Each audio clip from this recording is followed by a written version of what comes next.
They're going to go nuts when he hits this thing.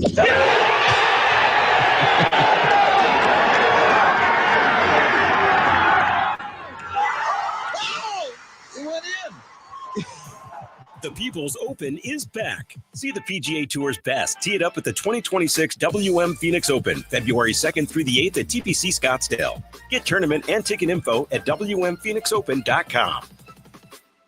At CertaPro Painters, we know that a happy place comes in many colors, like ones that inspire a sense of wonder, or a new flavor that makes life just a little bit sweeter, or one to celebrate those moments that lift you to new heights, at home or at work. We'll make your happy place your own. CertaPro Painters. That's painting happy. Each CertaPro Painters business is independently owned and operated. Contractor license and registration information is available at CertaPro.com. The quality of Fulton Home community is spectacular. Fulton Home communities are wonderful. It's a very comforting feeling. You know, it's kind of seems to be a sense of family. You become friends with people in your neighborhood. When we walk in a Fulton Home model, it always feels like home. When we walked into the model home, we noticed the high ceilings, the beautiful kitchen, the flooring, and the floor plan. We knew it was a place where we were going to raise our family. My Fulton home has lasted 30 years. I've had no problems. There's been nothing that I've had to call a workman out ever in 30 years. I would definitely recommend a Fulton home to friends and family. We absolutely would recommend a Fulton home to our friends and family. We definitely would recommend Fulton to all of our friends and family. Fulton Homes. You're proud to own, we're proud to build. Take advantage of thousands of dollars in SRP rebates and discounts on energy-efficient home upgrades like new air conditioning units, windows, ducts, and insulation. Save money on your energy bill while also making your home more comfortable. SRP's network of participating contractors can guide you from start to finish and maximize your savings by combining Inflation Reduction Act incentives with SRP rebates. Learn more at savewithsrp.com. Superstar Car Wash has extended our best deal of the year. Lock in 30% off for 12 months on a Super Protect Unlimited membership. Splurge elsewhere, save here, and treat your wealth before it's gone. Visit our website for details. AM 1060 KDUS Tempe Phoenix and KSLX HD2 Scottsdale Phoenix.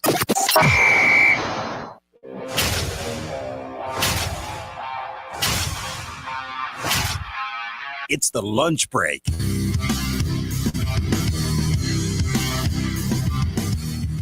January 12th, 2026, the Monday edition. Lunch break right here on KDUS AM 1060, streaming on the KDUS AM 1060 app. Chris Schubert, producer Evan with you for the next 2 hours as we recap to the wild card weekend in the NFL. It was a big weekend for the Phoenix Suns, finishing up a small homestand before they hit the road for the next 10 days or so. Lots of excitement surrounding the basketball team right now, but we start with what continues to be the cloud that is hovering over the valley right now. The story that we can't get enough of. Who is going to be the next head coach of the Arizona Cardinals? That is where we start today's program. Time for our top story of the day. It's the Daily Special. A couple of updates for this process in the Arizona Cardinals' search for their next head coach. The interview list continues to grow. And where I'd like to start today is a favorite appears to be emerging. And I say that cautiously because the betting markets are placing this person as the favorite. I've seen a couple of tweets mention this guy as a lead candidate in this pursuit, and that is former Cardinals defensive coordinator, former head coach, currently the defensive coordinator for a team that's going to play this weekend in the divisional round of the playoffs. Vance Joseph's name continues to jump off the page. Maybe not in a good way, but he's getting name dropped quite a bit. I saw Benjamin Albright throw his name out there as his guess as to who would be the next Cardinals head coach. As I previously mentioned, the betting markets are listing Vance Joseph as the favorite to get the Cardinals gig. And let's start there, and then we'll get into who's been added to this list and what I think the future of this search ultimately looks like. Vance Joseph, out of all of the names that are on the list up to this point, Vance Joseph feels like the name on the list that would be the most disappointing. He feels like the name that would unexcite an already unexcited fan base here in town. There's excitement about the other NFC West coordinators that are being brought in for interviews. There's excitement about potentially bringing in Mike McDaniel for an interview. There's certainly excitement over the idea how small of a chance it is for John Harbaugh to be a potential candidate. There's even excitement around Mike McCarthy getting this Cardinals job. There is less than zero excitement about Vance Joseph coming back to Arizona, where he was previously the defensive coordinator. You and I all lived through that era, to be the head coach. And I just don't get it. I don't see it. Yes, he's had good defenses each of the last couple of years in Denver. But other than that, defensively, he's been middle of the road. When he was the head coach, the first go around in Denver, he had middle of the road defenses. Outside of the last 2 seasons in Denver, where he's ranked inside the top 10, and I believe also inside the top 5, his defenses have been at best 11th, 12th. He's not some savant on the defensive side of the ball. You saw what it was like when he was here with Cliff Kingsbury. He was the associate head coach. He was the right-hand man for Cliff, right? Cliff, offensive guru, zero experience at the NFL level. What do? You hire a defensive coordinator that is a quote-unquote guru on that side, but also has the head coaching credentials to be able to help you out, help you adjust, help you learn. That failed. In fact, it failed miserably, to the point where the Cardinals are still digging out of the mess that era left in its wake. Robert Saleh is a name on the list. Mike LaFleur is a name that just got added to the list over the weekend. Chris Shula is a name that got added to the list this morning. Those are much more exciting names. Those are names that get you excited about the future, because it makes it feel like the Cardinals understand their predicament, understand how behind they are. Take note, ladies and gentlemen, 3 of the final 4 teams in the NFC reside in the NFC West. That's what you're chasing. That should be your North Star. How do I get closer to those teams? And we've had a saying here, if you can't beat them, steal from them. If you can't beat the NFC West doing it your way, why not just steal their best minds? Why not just steal their best coaches? To me, Vance Joseph would be a disaster from day one. It would be a miss on what is supposed to be a reset button of sorts for this franchise. I can't get on board with this. I don't see what Vance Joseph does well as a coordinator. I don't see what he did well in his last go-around as a head coach. We talked about this last week. Not all experience is created equal, and I don't necessarily love the experience that Vance Joseph had previously when he should have been set up for success and he wasn't able to break through. And I don't even think you're going to be able. The Arizona Cardinals have a talented defense. I don't think there's any argument about that. There's a lot of talent on the defensive side of the ball for this team. Just needs to be coached a little better. They need to stay a little bit more healthy on that side of the ball. They need to be put in better positions to succeed. But the Cardinals don't walk into an offseason where they have hole after hole after hole on the defensive side of the ball. And so they need a defensive mind to come in here and be able to identify talent that can fill those gaps. They have those holes. They have those issues on the offensive side. And I know it's the trend. You have a defensive coordinator, you flip back to the offensive side. You have an offensive coordinator as a head coach, you fire him, you flip back to the defensive side. I know that's the trendy pendulum swinging. But when you evaluate where the Cardinals are at in this cycle, when you evaluate where the Cardinals are at with their roster, An offensive mind is exactly what has been missing from this team over the last couple of years. Kyler Murray or no Kyler Murray. They need an offensive transformation. And so why not either pick an offensive mind from in your division, an offensive mind that has schemed up 3 of the 4 offenses still remaining in the NFC playoffs, or the defensive coordinators that have to go up against those offenses every week in practice, that in some cases have to face those other offenses 4 times a year. That's the right path for this team. Not some retread head coach who didn't have a ton of success when he was a head coach, is a so-so defensive coordinator, is somebody that was here before, and let's face it, didn't really love the Vance Joseph defense while he was here. It would be the most, I don't even think lukewarm is the right word to describe the feeling that this fan base, that I would have if Vance Joseph ended up being the hire. It would just feel so blah. It would just feel so a massive missed opportunity. Now, we need to allow the process to play out because the betting markets don't know any more than you or I know today. The betting markets are just reading tea leaves the way you and I are today. The betting market is just seeing the tweets that are listing Vance Joseph as a candidate, the predictions that are being made by people inside the sport saying that Vance Joseph is a lead name for the Cardinals. And they're adding 1 + 1 and making it 2. That's what they're trying to do. They don't know any more than you or I do. And so let's not judge a process until it plays out. Let's not judge a hire until it is actually made.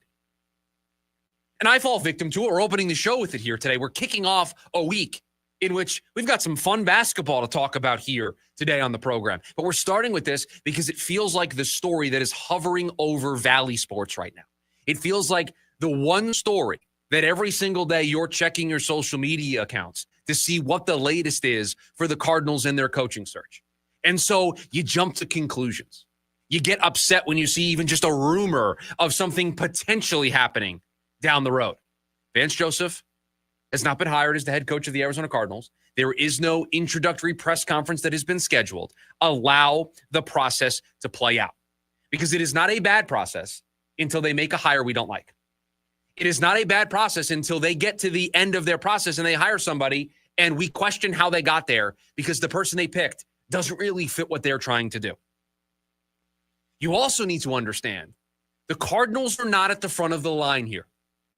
The Arizona Cardinals are not going to be in a position to have their pick the way, let's say, Baltimore is. Whatever coach Baltimore wants, Baltimore is going to get. After that, I would say whatever coach the Giants want, the Giants are going to get. Those are 2 well-run institutions of the sport of football. Long time, winning track record. In the Giants' case, even longer than Baltimore's. Going back decades, centuries even, of just being the standard in the sport.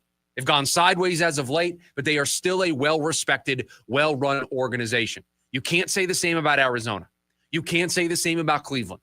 You can't say the same about Vegas. You can't say the same, not to that degree, of Miami and Atlanta. Those teams, Cardinals included, have to wait. The Cardinals have to wait their turn in line because they could love somebody. But as long as Baltimore and as long as the Giants are potentially out there, they're going to be further back in the line. It's like you stand in line at the grocery store. You've got like 1 or 2 items. You want to jump in front of everybody else. You got your place in line. You're not jumping in front. You got to let the process play out. You got to get up to the front of the line, pay for your groceries when it's your turn. It's not going to be the Cardinals' turn for a little bit. They may not get their top choice. They may have to settle for tier 2 or tier 3 on their personal big boards. Now, I have a bunch of names that I have in the tier 1 bucket, and I think they're going to have a really good shot at getting one of those names. But patience.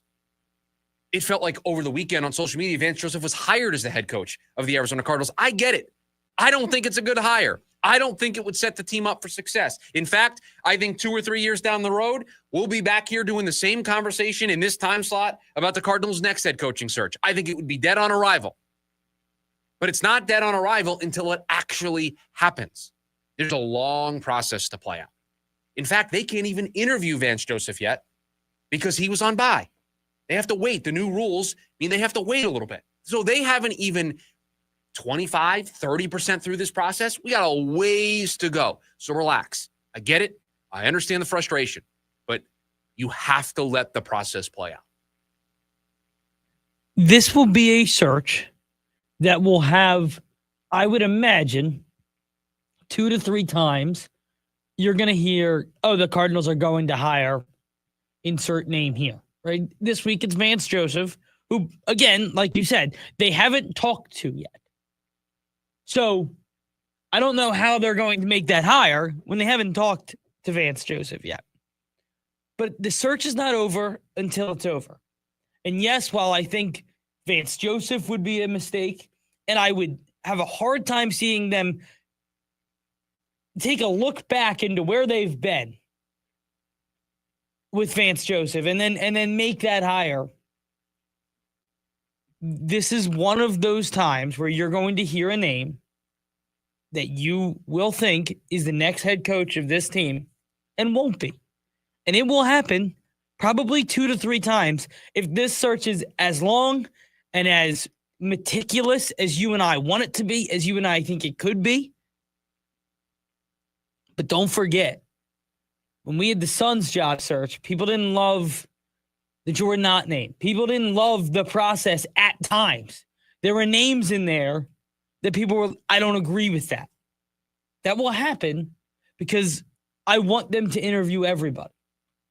Just a quick correction. Vance Joseph, they interviewed him on Friday. They had to wait until later in the week. No, I was the one who made the original mistake. But he's, I think, up to 6 head coaching interviews now. So he is a highly coveted name in this cycle. I think he has a couple more interviews scheduled at some point. But the point still remains. You may think Vance Joseph would be a bad hire. I would agree with you in my worries about Vance Joseph coming back to Arizona to run this team. I don't think it would send the right message to the fans. I don't think it would be exactly what I think this team needs in order to turn things around. I don't think he's the type of hire that moves them closer to the rest of the teams in their division. I still think they're behind the 8 ball on the defensive side of things. I think they're behind the 8 ball on the offensive side of things because I don't know if I trust Vance Joseph to get the right offensive mind in here on that side of the ball. To me, the reason why you go offense is to insulate yourself from being poached down the road on that side, because that's where I think you have the longest road to turn things around is on offense.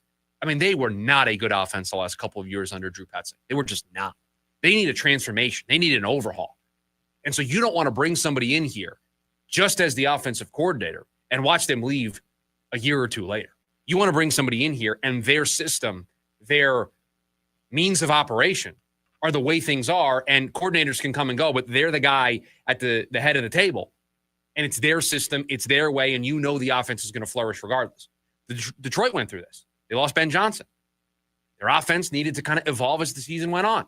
Kyle Shanahan, coordinators leave left and right. They are still always a top 10 offense. Why? Because it all starts with him. That's what I want. That's what I want to emulate. What the Rams did with McVay. Coordinators come and go. Still the same great offense year in and year out. Why? Because it all comes from his brain. 3 of the best, I would say the 3 best offensive play callers in all of football are still playing this week. Kyle Shanahan. Yep. Sean McVay. Yep. Ben Johnson. Yeah. And they're all head coaches. They're all head coaches. And you don't worry about the offense changing if coordinators get poached. And you look at other teams. Look at Detroit. Look at Philadelphia, right? They lose a coordinator, and you can be the 1 seed. You can win the Super Bowl. But when you have an offensive coordinator, that is your play caller, it's hard to adjust. It's hard to go year to year and see that change and keep that level of pace. Look at the teams that try to do it. It's not easy to do. I just think there's so many good names out there on the NFC West side of things. Robert Saleh is still out there. You can still hire Clint Kubiak. They have an interview with Mike LaFleur. So sorry for those of you wanting Matt LaFleur to be the next head coach of the Arizona Cardinals. Looks like he's going to stay in Green Bay. But Mike LaFleur, his brother, who's the Rams offensive coordinator, is in for an interview. Chris Shula is going to be in for an interview as well, the DC there in LA. They're getting parts of this right. They're getting parts of this exactly how I would do things and how I think they need to be done in order for the Cardinals to land a good hire here. And they're starting from within. I just hope that's where they get back to by the time this is all said and done. 480-864-1060 is the phone number. We would love to hear from you today on the program. Your thoughts on Vance Joseph potentially being the next head coach of the Arizona Cardinals. He is certainly right now the betting favorite in that regard. Who you want to see the Cardinals hire as their next head coach. We'd love to hear from you two ways. The phone number, as I just mentioned, 480-864-1060. You can also hang out with us over on the KDUS AM 1060 YouTube live stream as well. When we come back, it was a great weekend for the Phoenix Suns. That's next. The lunch break, KDUS AM 1060. You're listening to the Jim Rome Show. The Lane Kiffin reinvention arc went from one of the truly feel-good stories in the game to him once again becoming public enemy number one. I have no issue with him leaving. It's how he left, burning all bridges yet again. You strung Ole Miss along. You turned it into a complete circus, and then you were bent when they wouldn't let you coach them in the playoff? Get out of here with that. It's natty or bust for you at LSU, Lane. The Jim Rome Show, 1 to 4 p.m. Monday through Friday, here on KDUS AM 1060. It all comes down to this, folks. Yep, the entire season is on the line.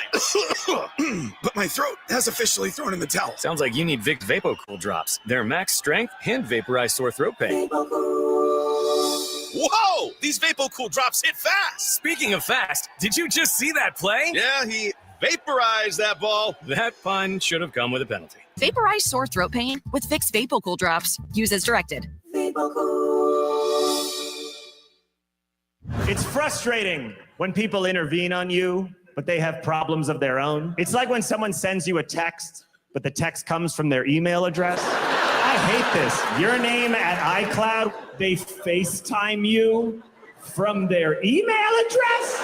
Are you calling on a child's iPad? Emmy-winning comedian John Mulaney announces his new tour, Mr. Whatever. Celebrity Theater, Friday, March 6th. Tickets on sale now at etix.com.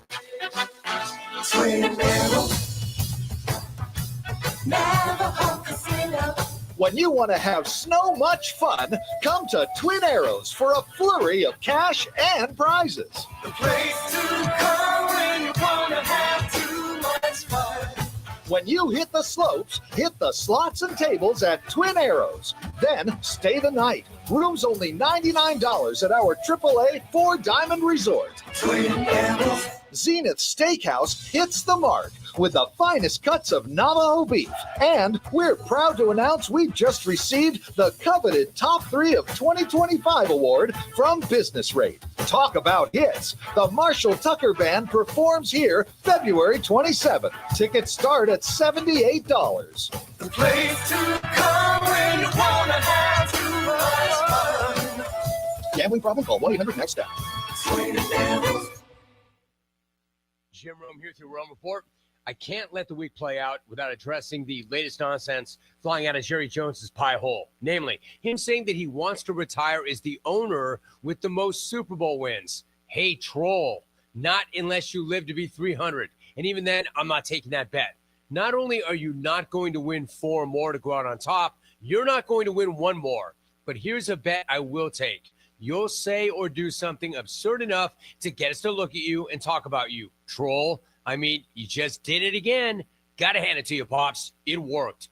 You're not in the playoffs. You don't matter. No one's talking about you. So it's time to fire up the content machine. I know you think you have to give people a show and that you have the best show in all the land, but your show is actually unwatchable. It's actually the worst show on TV. The best show is Landman. You of all people should know that. Your season ended weeks ago. Stop talking Gramps. I'm Jim Rome. This is the story of the one. As an HVAC technician, he and his digital multimeter are in high demand. So when a noisy office HVAC turns out to be a failing blower motor, he doesn't break a sweat. With Grainger's easy-to-use website and product information, he selects the product he needs to keep everything humming right along. Call 1-800-GRAINGER, click Grainger.com, or just stop by.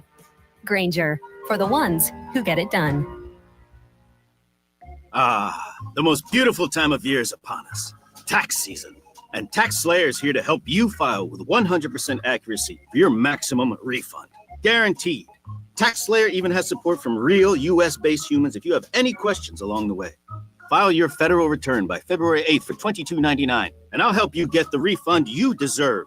Take it from me, a talking calculator speaking to you through the speakers of wherever you are. TaxSlayer. File fearlessly. Join in on the Sports Zoo with Dave Rooster Beerstein. I think the officiating this year was one of the worst overall jobs in big moments on nationally televised games. It took baseball a couple big plays, but they finally decided that was the right move. That when they would show a replay at first base, Andy, and everybody after one replay would know in an instant of a second, oh, that guy was safe or that guy was out. I hope that's the one thing about the NFL in the offseason. That's got to change, Andy. Live weekdays from 5 to 6 p.m. here on KDUS AM 1060 and on the KDUS 1060 app.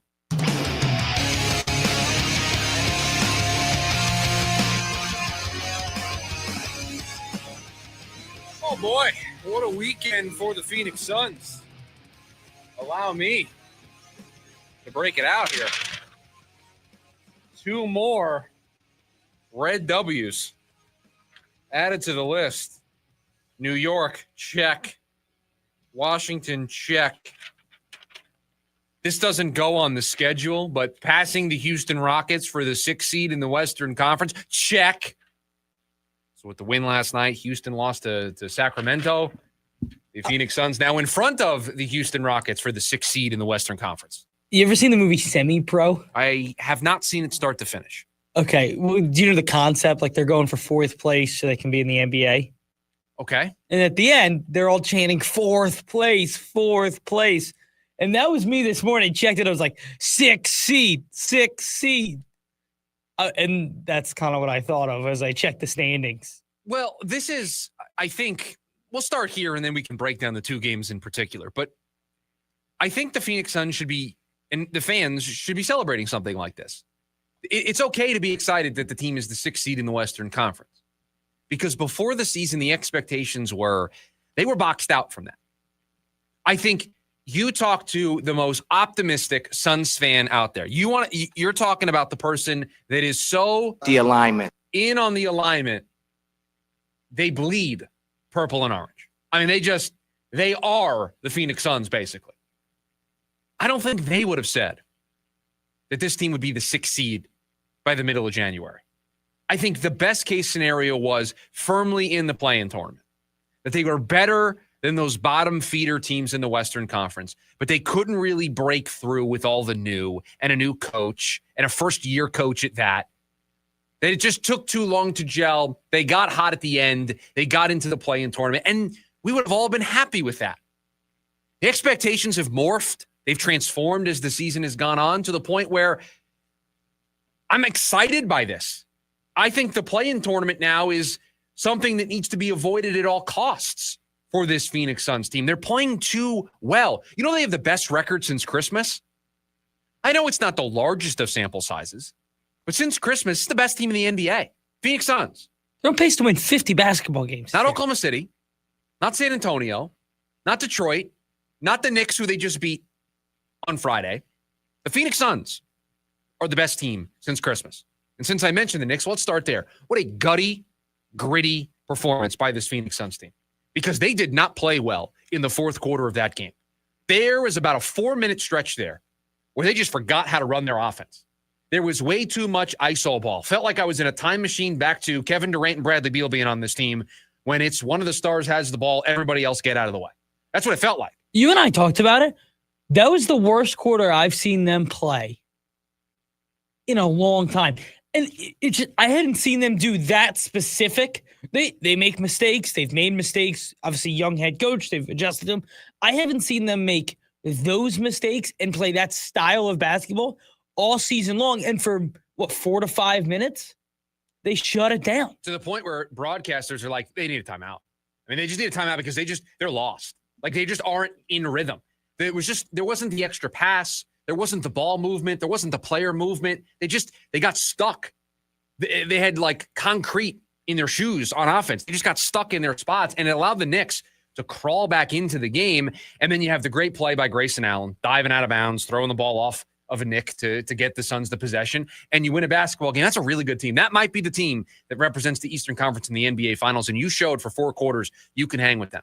And then on Sunday, last night, you have the perfect game. As perfect as you can get. 1 starter played minutes in the 4th quarter. And of the 5 starters, it's the 1 starter that I'm kind of okay with him getting more minutes because he's a young player in Colin Gillespie, and he only played about 7.5.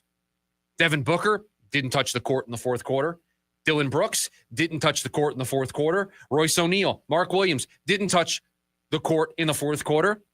And it's what we said last week. They've got to keep some reserves in the tank. They're about to start a road trip here. It's 7 games, starting on Tuesday in Miami.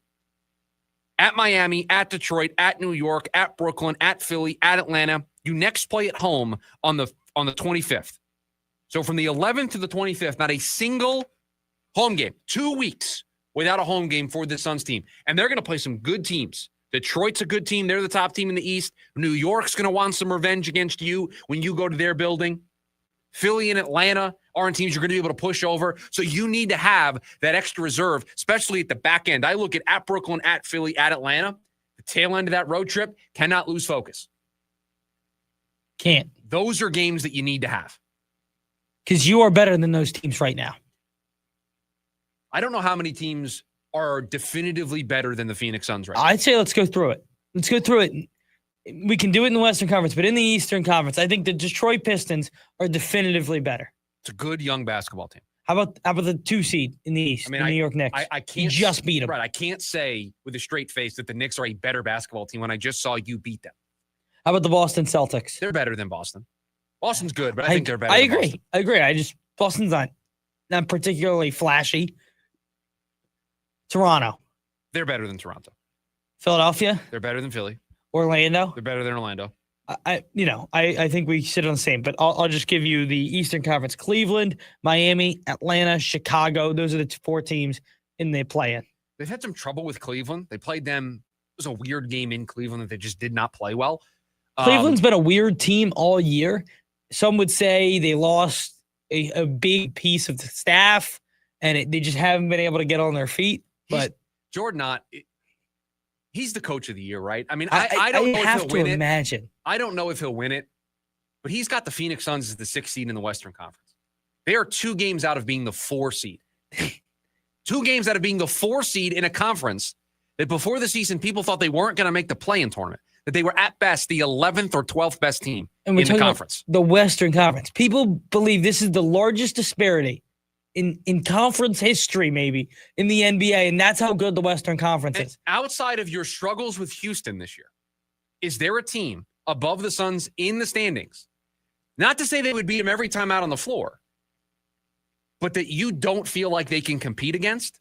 They've beaten Oklahoma City this year. Yeah, Denver has given them some trouble. Denver has given them some fits this year. That's fair. So I think those are the 2 teams.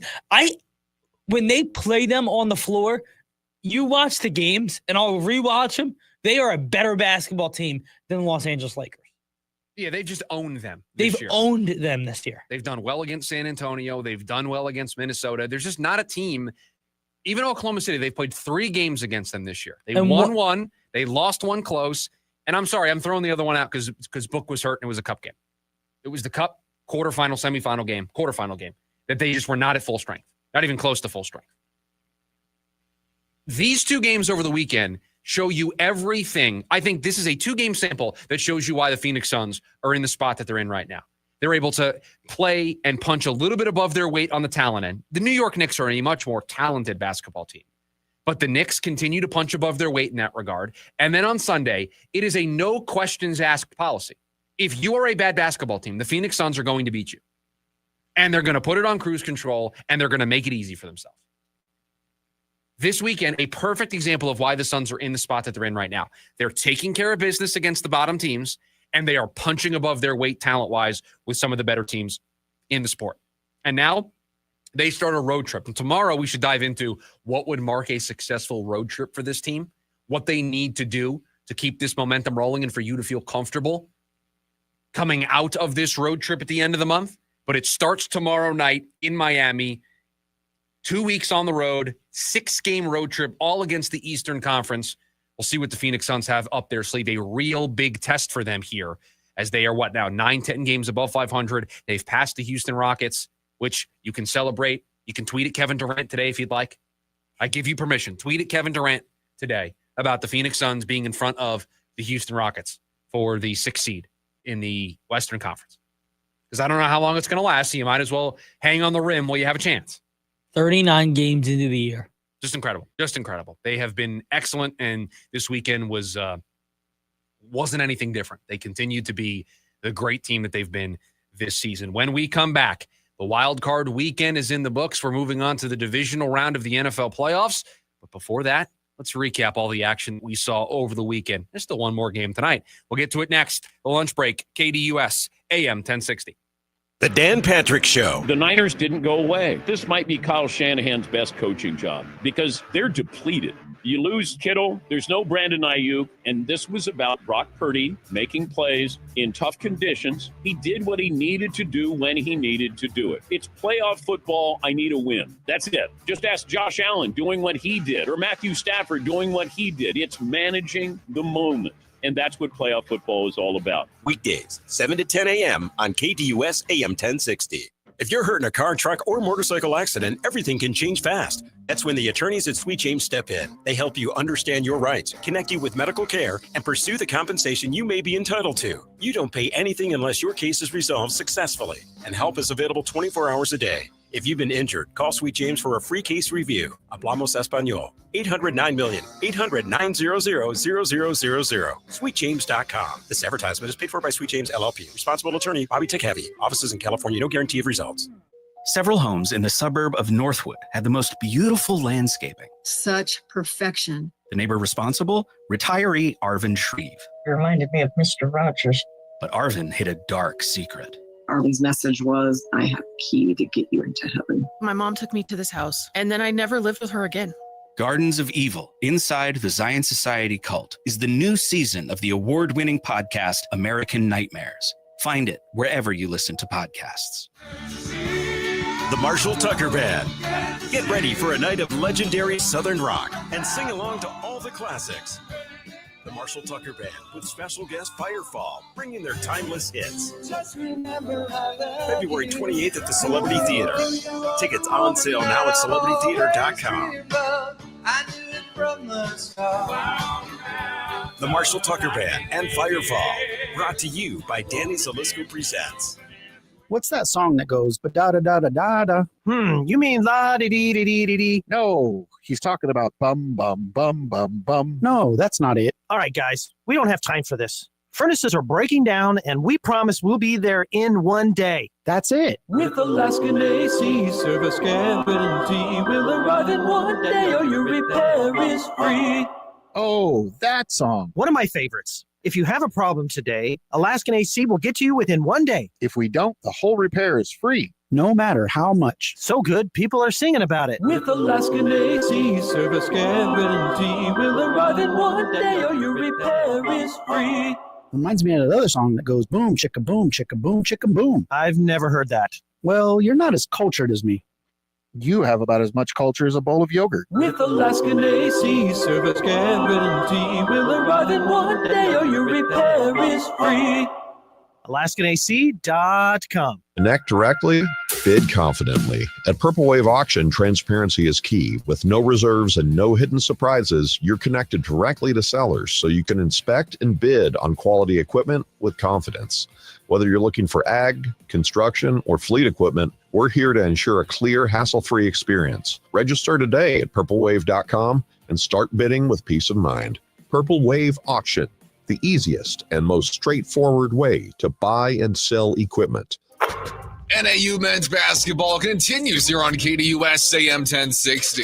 Join the Lumberjacks this Thursday night as they take on Sacramento State. Head coach Shane Burkhardt and his team are ready to show off their talents on the road. Join Mitch Stroman on the call live from the Golden State. It's NAU versus Sacramento State. Pregame at 7:30 p.m. and tip-off at 8 p.m. right here on KDUS AM 1060. Online at KDUS1060.com and on the KDUS app.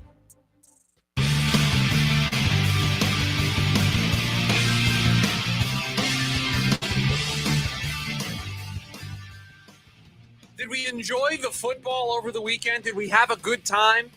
Kicking your feet up, relaxing, enjoying one game at a time? What a swallowable playoff slate they have. There's room for the games to breathe. You get like a little bit of time in between, Right. which is nice. You're not back to back. Which for me allows me to, be a husband and a dad for like 20, 30 minutes. Be and then- present right, and come back. Right. It's perfect. I can, heat up some leftovers or something. Just be ready for the next game. Get a meal ready. Grab a drink. It's perfect. It's perfect. Got one more tonight to close up the divisional round. Or to close up the wild card round, and then we get to the divisional round next weekend. But let's recap all of the football that we saw over the weekend. It is the NFL Rewind. And we start with a big congratulations to producer Evan. He's closed the gap. We are now tied going into the divisional round. I went to a birthday party over the weekend in which hot dogs were served. And I said, no, thank you. I said, I don't know what my future holds here. Have you told the family? The family is now well aware. My wife, surprisingly, wasn't upset. Just gave me the look of like, you're stupid. Like, why is this what you came up with? Which is fine. I can accept that as the reaction instead of like, no, you're going to like harm yourself. Like, I'm going to have to take you to the hospital. No, you can't do that. She's just like, all right, whatever. But we went to a party that was serving hot dogs. I was like, I'm good. I had a hot dog this weekend. I can't even. There might be 71 of them in my future. And I took like 2 bites, and then I started thinking about it. I'm like, I can't have this. I'm going to Costco later today. They'll get a chicken bake. I don't think I may get the sundae. I don't think I'm getting the hot dog. Slice of pizza. Remember when they used to have churros, by the way? That was awesome. The churros should bring those back. All right, the NFL Rewind for Wild Card Weekend. On Saturday, we had 2 games, and it started in Carolina. The Los Angeles Rams went into Carolina and put together a drive to win it. A comeback 34-31 victory for the Los Angeles Rams. Could not cover 10.5, but get the win and move on to the divisional round. The Rams didn't put this game away early when they had the chance. I shared it with you this morning. There was 2 moments in this game where I thought it was checkmate. They were up 17-7, and it was a 3rd and 2 play for Bryce Young and the Panthers. And he threw an out route to Chuba Hubbard, who didn't have a defender anywhere near him, and he just dropped the ball. And I thought, this is it. This is where a veteran team that's got one of the best, if not the best head coaches in the sport, and Sean McVay, they take over. They go down the field. They put a touchdown on the board. It's 24-7. Thanks for coming, Carolina. Nice to see you as the division champs, but you're gone. And while the second game, which we'll get into here in a second, got most of the attention, the Rams-Panthers game tied an NFL record for most fourth-quarter lead changes with 4 in a playoff game. Yeah, because they didn't take advantage of that. They go 3 and out. Then they get the gift of the punt return fumble. They don't do anything with that. I thought going for it on 4th and 3 was one of the worst individual decisions that I had seen Sean McVay make. You let a bad team into the game when you don't get points there. You were gifted an opportunity to get points, and I know you wanted to make it 7 to really put them away, but to walk away with nothing completely let the Panthers back in the game. I'm usually the 4th down guy. Like, I'm usually be aggressive, go for it. I think one of the edge cases can be if I can make it 2 touchdowns instead of 2 possessions, I feel better about things. Going from 10 to 13 doesn't feel like a lot. But now you're asking a Panthers team that wasn't moving the ball all that well. Bryce Young was turning the ball over. They were making mistakes. By making it 13 instead of 10, because it was 17-7 at the time, you kick a field goal, it's 20-7. Instead, you now make the Panthers need to go on 2 scoring drives where they have not shown an ability to do that. 2 touchdown drives. And also know the situation a little bit because, in all seriousness, Panthers could play make it take it at that point, right? Because with the clock, I get the ball out of the second half. Yeah. I'm going to have 2 possessions here. I want to go up 2 touchdowns. You've put yourself in a spot where I could see a tie game or be losing the football game before I see the football again. Yeah, surprised that they didn't take the points. Surprised that the Panthers had as much spunk as they did. But again, what do we talk about? You got to win on the road. You need a quarterback that can make 3 to 5 throws. That throw to Colby Parkinson. It's one of the best throws I've ever seen. There's 3 quarterbacks left in the playoffs that can do that, and he's one of them. Yeah. I mean, it's just a special throw in a special moment, and now the Rams will move on to the division round. The Packers traveled to Chicago and controlled the game for most of it until it all slipped away late.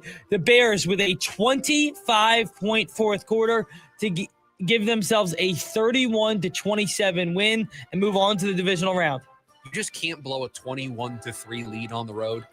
You certainly can't blow a 27-16 lead with like 6 minutes to go in the fourth quarter. Jordan Love played great in the first half. This offense was excellent. I don't know what happened coming out of halftime. They turtled. They got scared. They tried to sit on it. And then when you do, I don't know how he keeps getting away with it. I really don't. 50% completion percentage for Caleb Williams, and he does it again. It felt like the Atlanta Patriots Super Bowl. Like Green Bay was doing things you're like, oh no. Oh no. Like why? Yeah. And you're watching it, and the whole time you're like, this is going to happen again. This is the third time these two teams have played in 34 days. The Bears have won 2 of them. They have not held the lead for a single offensive snap in those 3 games. You just can't blow a 21-3 lead at halftime on the road. Can't do it. I was at this party where the hot dogs were being served, and it was 21-3 when we left to go to something else. Hot dog party. Something else that we had. It was a birthday party. They were just serving hot dogs. And I said, this is over. Like, Green Bay's not going to let this one get out of hand. And sure enough, they just don't go for the kill. And, I mean, listen, I get it. The 4th and 8 play, down 27-16, where Caleb scrambles out and makes a throw that I don't know if anybody else other than him can make. I get it. That's why people love Caleb Williams. I just hate needing to rely on that every single week in order for me to win. And the Bears have been living that way all season long. I'm going to sound like a broken record on this, and maybe I'll be the one with egg on my face if they go to the Super Bowl. This is going to burn them, and it may burn them as soon as this week. 24-48, had the 361 yards, 2 touchdowns, 2 picks. It's hard to win completing 50% of your passes, and you sent me a text in the middle of the fourth quarter of this game. He was 9 of 20 in the fourth quarter at one point. At one point, they showed a graphic that I thought was a typo. It showed Caleb Williams in the fourth quarter, and he was great, led them back. This big, huge comeback for the Bears. He was 9 of 20 at one point in the fourth quarter. That's just, I don't understand how it continues to work for them. And I think as the competition gets better, it's not like they were playing a Packers team that was coming in red hot. We said it on Friday. I picked them to cover the 1.5. Boy, am I, glad that I wasn't on the other side and I at least had a sweat in the game. But they lost 4 in a row. They didn't have Micah Parsons. Wasn't like you were facing Seattle. Good luck trying to do that against Seattle. Good luck trying to do that against San Francisco. Good luck. They get the Rams this week at home. We'll see if they can mount another comeback or just control the game. On Sunday, it starts with Buffalo. They travel to Jacksonville with a late scoring drive, take a 27-24 lead. Josh Allen gets it done in the crunch time. And Buffalo moves on to take on Denver next week in Denver. I have 3 major takeaways. Josh Allen's taking a beating right now. That's something to keep an eye on as they go to Denver this week. Parker Washington might be a stud. He might be a stud. What a switch on that. How good was Parker Washington? And just to know that Brian Thomas Jr. may be irrelevant in that offense for years to come, what a turn of events for that offense. And Trevor Lawrence and the Jags are building something. I know it's disappointing. I know you felt like you had the Bills on the ropes and you scored the touchdown to take the lead. But, I mean, year 1 for Liam Cohen, he's completely transformed Trevor Lawrence in that offense. They won 13 games this year. They should be able to continue to make noise in that division. Sky feels like it's the limit for them if they can just shore up their defense and maybe get another receiver in the building. Trevor was awesome this year. There were 2 classic Trevor plays in this game. I mean, the second interception is not his fault. No, that's not the one I was going to say. The tip drill to seal the game, goes off his receiver's hands. Happens. Yeah. You just hate that it's in that moment, but those plays happen. The 4th and 2 dive where he's short is the most Trevor Lawrence play we got to get the ball out more. I have ever seen. Yeah, that was tough. Although, it's interesting because I saw that in real time, and I thought he got it. Yeah, but his shin, I think, came down. I don't know if definitively there was enough there. It felt weird. Like I thought there was. Like I was very like the whole time. I didn't think he got it. I thought he got it in real time, and on replay, I was like, I don't know if I see enough to where the ball is short. It was a weird play. I don't know why he dove. I think if he stayed upright, he would have got it. Yeah, well, he doesn't want to slide because then he would have definitely been short. Yeah. So I think he was trying to dive and thread the needle. And if you're going to do that, you kind of have to take a little bit of a risk and put the ball out to make sure you get He's it. a big dude. Yeah. Just go get it. Yeah. Yeah, well, I know, but on the other side, you got a big dude who's taking a beating. He looks like he's breaking his finger off of a helmet. He's getting I mean, he got by the way, how about that? He got makes folded up as like an accordion at one point. He makes the throw. I believe it's the second quarter, right? It was right before that. Yeah. He makes the throw down the sideline. He's got a wide open Coleman. Coleman makes a move, gets him down to like the 6. And then Josh hit his hand on the throw, right? And he's holding his hand. And they immediately come out and run 2 quarterback powers. We're in. Touchdown, Bills. It's like, yeah, thanks for protecting our quarterback. We talk about the Honda Civic? The Honda Civic goes on the road in Philadelphia, scores 13 points in the fourth quarter on 2 big touchdown drives, and the Eagles lose this one, a 23-19 win over the Philadelphia Eagles in Philadelphia. Yeah, Honda Civic strikes again, but I want to talk about Philly real quick because we are very much up against it. Hate burning the timeout on the 4th and 11. You have an incompletion to play prior. We've got to be better organized and better prepared. You want a Super Bowl, for goodness sake. We've got to have a play that we like, that we know we're going to turn to. We've got to get up to the line. I don't care about burning a timeout to see the look. You just can't do that. Robert Saleh is going to disguise it. You have to get up there and keep that timeout so that if you don't get it, you have a chance to get the ball back. And secondly, you had chance after chance after chance with this game at 13-10 to go down the field and score a touchdown that, in my opinion, would have iced it. The 49ers were banged up all over the place. You go up 2 scores, it is over. Over. Game, set, match. You couldn't do it. That's why you lost the game. It is embarrassing for the Eagles what they did and what they chose to run on not only the 4th down call, but the 3rd down call in that game. This is one of the worst offensive coaching staffs I have ever seen. They will make major changes. Congratulations to the 49ers. They'll move on to play Seattle. In the late game, and we are against the clock, so same old story. The Chargers only scored 3 points. Patriots put up 16. It wasn't always pretty, but a home 2-score win in the playoffs, a 16-3 win for the New England Patriots. This is not like Chargers losses in the past in the postseason. They just didn't have the dudes. Missing Joe Alt and Rashawn Slater doomed them. Justin Herbert stood no chance last night. He tried. I mean, that's a gutty performance. He was getting, over 50% of his dropbacks, he was either getting pressured or sacked. He didn't stand a chance. He got hit hard. He did not stand a chance. And the fact that they even had a remote chance in this game in the second half is a credit to their defense. I was going to say, their defense played well. Yeah, really well. But they didn't stand a chance with that being what they were able to put out there on the offensive side. We'll do it for the NFL Rewind when we come back, wrapping up hour number 1 of the program. The Diamondbacks, they made a move over the weekend. We'll talk about it. It's the lunch break. KDUS, AM 1060. James Out West, your desert destination for sports here in the Valley. Not surprised that the Cardinals are in. They fired their head coach. Kyler Murray's probably on his way out. It is what they like to call Black Monday. I'm kind of surprised by the Raheem Morris one in Atlanta. It's only been how long? Year? 2 years. So maybe that one. Pete Carroll gone. I told you from the jump when they hired Pete Carroll, I didn't like the hire. I think he's past his due. Let him go after year 1. You might as well have kept the guy you had before and saved a bunch of money. Every other Monday night from 6 to 7 p.m. here on KDUS AM 1060. Chicago Sticks, the Windy Cities Tour. Finally, 2 iconic bands together for the first time. September 1st, Mortgage Matchup Center. Tickets on sale now at livenation.com. Don't miss Chicago and Sticks. All the hits. Your kind of tour. Fridays at 5, I'm out exploring.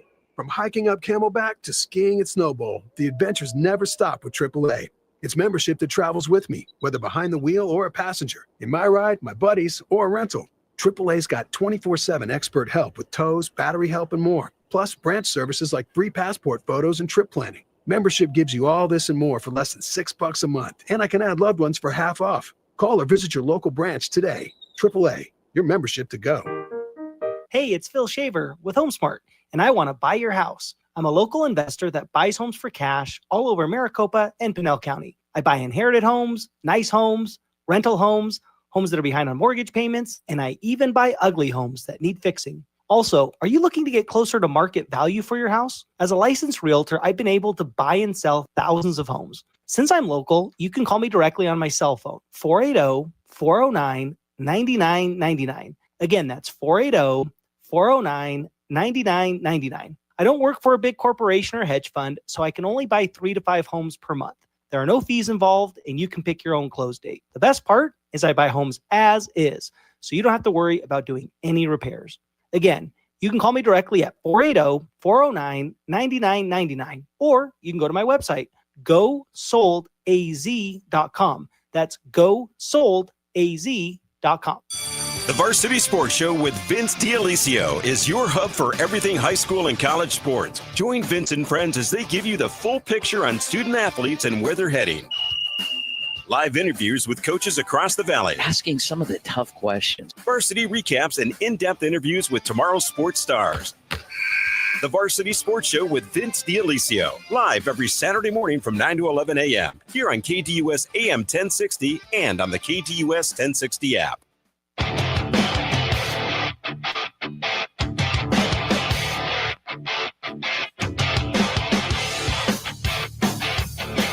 was a pretty busy weekend for the Arizona Diamondbacks. First, they made a move, trading Jake McCarthy inside the division to the Colorado Rockies, getting back a pitching lottery ticket, basically. Josh Groves projects more like a reliever, I think, long-term. He's a young guy. He's going to be in the system for a little bit, but feels like more just wanting to free up that roster spot down the road.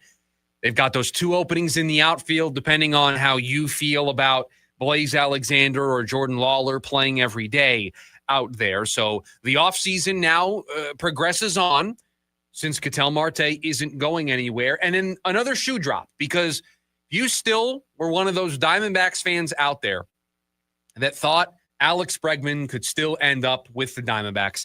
That was put to bed over the weekend. He signed a 5-year, $175 million deal with the Chicago Cubs. And so now the Diamondbacks will not be pairing up Ketel Marte with Alex Bregman. And the real question I have coming out of that news, if that money was real, if that money did actually exist, can it be put to use elsewhere? Can it be put to use adding a starter? Can it be put to use in taking on salary, which I think is the more likely route here, in a trade? Freddie Peralta is a name that continues to be rumored. I read a story on the Milwaukee side of things today that reported the Diamondbacks' interest in Peralta, and names like Ryan Nelson and Jordan Lawler were thrown around in those talks. Not sure I would trade either of them for a 1-year rental. Actually, I certainly know that I wouldn't trade either of those for a 1-year rental of Freddie Peralta. Would I consider trading one of my top prospects to get Peralta and McGill to add that reliever and also get a starter? I have a much stronger appetite to do that if I was going to do a move with the Milwaukee Brewers for Freddie Peralta. But a roster spot opened up, Bregman gone, Marte staying. Feels like the offense can now begin to move on for this team, because we know a lot of stuff for them to do. They need to add a couple of bats to this lineup. Still think they're a starter short. Definitely at least one reliever short. A lot of work for Mike Hazen to do. But the real burning question I have, how truthful was this pursuit? How real was this pursuit of Alex Bregman? And could that money be opened up for something else? Could Mike Hazen convince Ken Kendrick to take the money that maybe he was ready to greenlight for a player of Bregman's caliber and greenlight it to add the salaries of Peralta and McGill? Or if there's another player out there that this team wants to go out and acquire in the trade market, greenlight adding that salary. Because they're pretty much up against it right now. They may have a little bit of room to go before they meet last year's number. And so maybe they're able to match that number, but blowing past that's going to require some level of commitment from Ken Kendrick that before the offseason I didn't think would be there. But this Bregman pursuit kind of changed my mind a little bit. But I don't know how real it was. How close were they? He did end up going to the Cubs on a 5-year, $175 million deal. I don't think the Diamondbacks were ever going to go to that level unless Ketel Marte was gone. So the offseason can progress. The Diamondbacks are still making moves. They are an incomplete puzzle right now. They You need to start putting some of the pieces on the board. Hour number 1 of the program in the books. When we come back, a little buy or sell to kick off hour number 2 of the Monday edition of the Lunch Break. Thanks for hanging out with us. It's KDUS, AM 1060.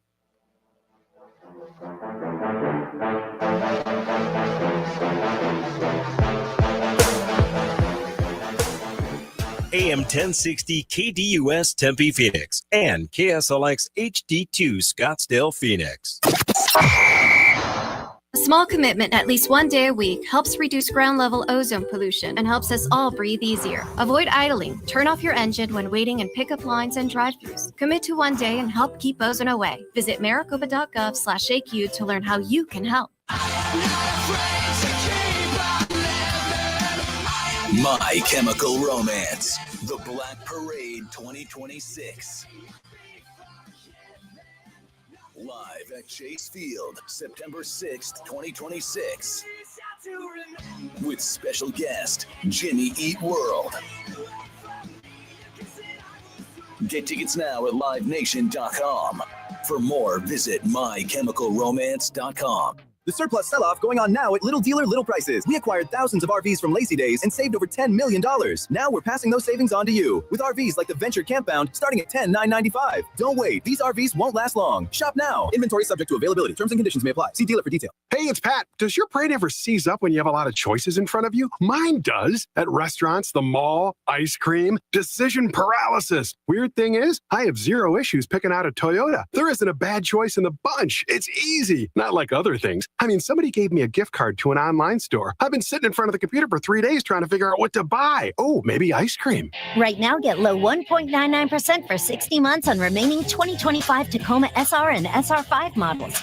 Or get 4.99% APR financing for 60 months on best-selling Toyotas like Camry, Corolla, and Grand Highlander. Or get a great lease deal on any new Toyota. See your Valley Toyota dealer today. Toyota. Let's go places.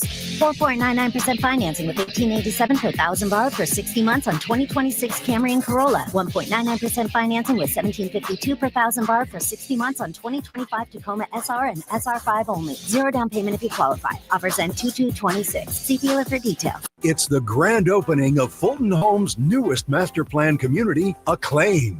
This beautiful community features open spaces, multiple parks, and a large aquatic center. Visit FultonHomes.com. Fulton Homes. You're proud to own. We're proud to build. Been crazy busy these days? Sounds like you could use a little we time. That means playtime at the AAA 4-Diamond Wekopa Casino Resort. Game time with more than 900 slots plus table games. Maybe a tea time on one of 2 nationally ranked courses. And definitely some hang time at WKP Sportsbook, the largest sportsbook in the state. Wekopa Casino Resort. It's we time. AM 1060 KDUS Tempe Phoenix and KSLX HD2 Scottsdale Phoenix.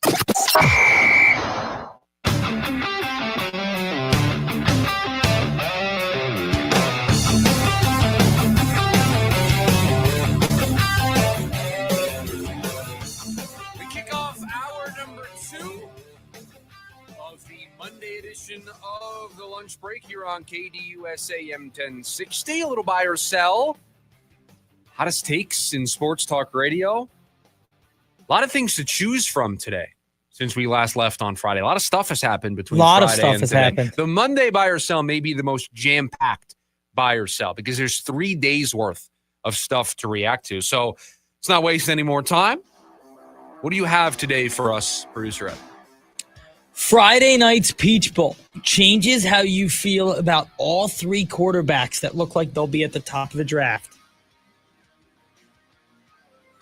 Well, I'm trying not to do the hot takey thing and say yes to this with how Dante Moore and Oregon played. And I do want to dive into this a little bit more and tie in the Cardinals to all of this. I thought Mendoza would be the number 1 pick beforehand. I think that's cemented after the game on Friday, if you want to call it that. We had a lengthy conversation on Friday about what gets the big screen and what gets the tablet. I think I wasted more time debating that on the air than the football game got on the big By screen, the time the Suns tipped off, it was like 35-7. It wasn't even a concern. I switched it over, no problem. Mendoza's going to go number 1.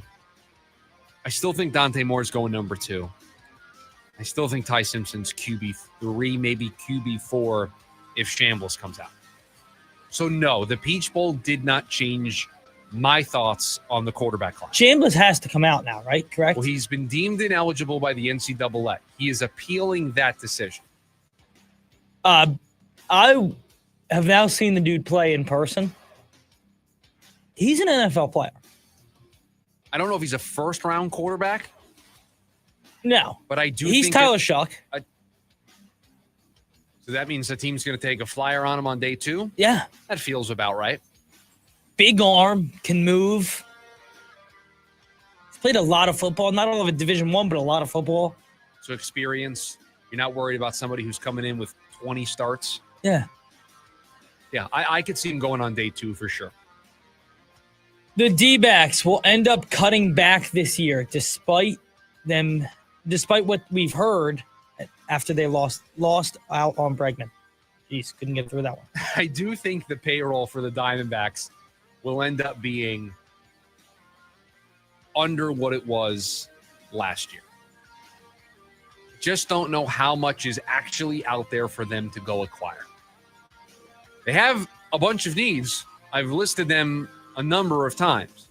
I just don't know what is actually out there for them to go get to fill those needs at this stage. Yeah, I think it that- feels like they've lost too much time. I think they're going to have Jordan Lawler play third base. I think they're going to put Blaze in one of the 2 outfield spots. So you're looking at outfield, 1 outfield spot, maybe a first baseman. If Paul Goldschmidt wants to keep playing, you can get him on a super team-friendly deal. That's about it. Yeah, I don't see what else you could do. And Harrison Bader is just sitting out there for the Diamondbacks. I can't believe he's still a free agent. With how he finished the year. Just feels like a perfect Diamondback. The way he plays the field, the bat it's not always reliable, but it has spurts of being really good. He's going to be great against lefties. He's going to be at best average against righties, but he's going to give you great defense out there, great coverage in center field. He's going to be able to cover a lot of ground if you put somebody like Blaze or even a Jordan Lawler out in left field. I mean, there's 4 or 5 teams that I think would be interested in, and nobody seemingly, I haven't heard anything. You're a single Bader rumor. Not a peep. There's a little relief that the D-backs didn't spend that kind of money on Alex Bregman. No, I'll sell this. You want to see the Diamondbacks spending money. You want to see them playing in that end of the pool. I mean, they did it last year with Corbin Burns, but you want to see an owner that believes in what is going on here and is willing to bet on success, right? And spend money that's mostly reserved for a handful of teams. And you wouldn't normally think the Diamondbacks would have an invite to that party, right? Normally that end of the market is invite only, and the Diamondbacks don't have an invite. Corbin Burns kind of changed that. Zach Greinke, to an extent, changed that. Alex Bregman would have changed that as well. So no, I'm not relieved that they didn't sign Bregman. I was confused how it was going to work. I was confused how they were going to do it. But no, I wanted to see them. You wanted to see them spend the money, go get a big name, add to a lineup that feels like maybe one piece could put them over the top. Yeah, I mean, you add Bregman. Top part of your lineup in some order is Ketel Marte, Corbin Carroll, Alex Bregman, Geraldo Perdomo, Gabby Moreno. I mean, that 1 through 5. Sure. It's among the best. I'll experiment with Blaze Alexander and Jordan Lawler playing every day. Sure. I'll experiment with a platoon over at first base. Why not? Why not experiment with those guys? The Cardinals' next head coach is still coaching in the playoffs.